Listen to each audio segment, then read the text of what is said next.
Please, ito ang buhay ng isang OFW na nakabakasyon. Dahil tayo ay isang taong bahay, kaya ito yung ginagawa ko ngayon. Hirap pala maging taong bahay. Shout out dyan sa mga taong bahay.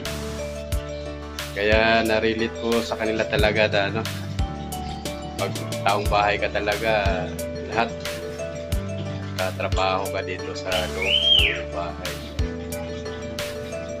Ang hirap talaga. Ako mga kabats,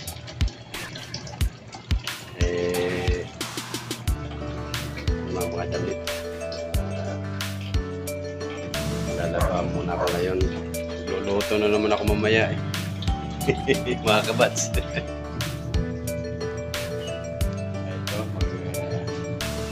lalaba na ako.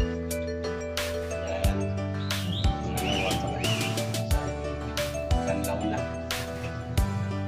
Mga kabats, habang hindi pa ako tapos maglaba dun sa ano ko, may garahe. Ito, magluluto na naman ako ng ano, ng isda. Ayan, magpapaksiyo lang ako.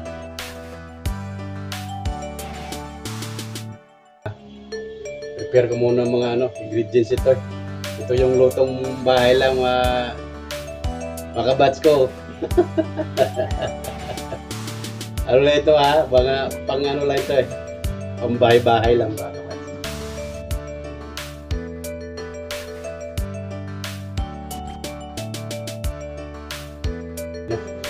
Yan, saka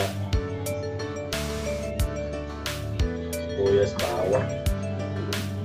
Luto ko na ako kay maya-maya, pag naluto na ito, pag natapos naman ako dito, luto, punta naman ako doon sa ano, paglalaba.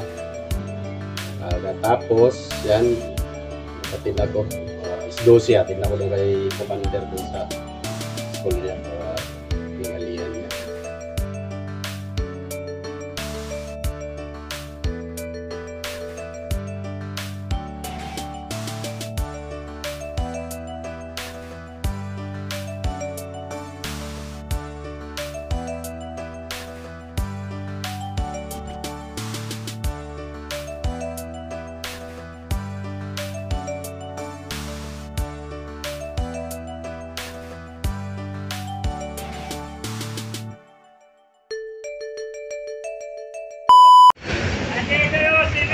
Kabats,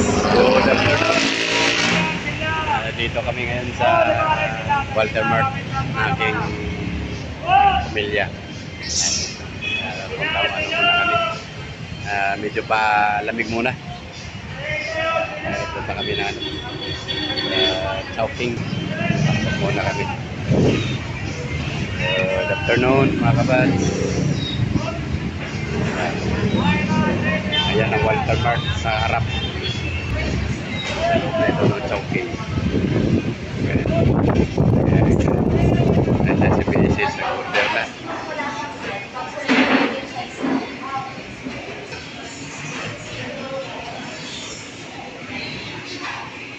Lapitan ko si Commander sa order niya.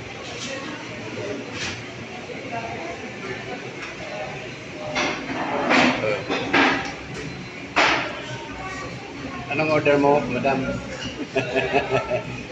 Smile ka man dyan. Para maraming fans pa. Kaway-kaway.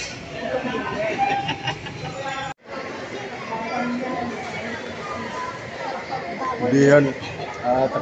Tapos na kami na. Hindi nga. Pauwi na kami. Kabats.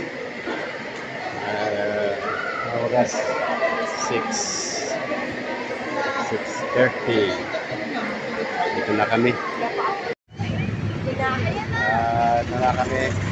Tapos na kami doon sa Walter. Pauwi na kami. Aking mga gante kami ng ano, sasakyan pauwi. Traffic. Dito na kami mga kabats.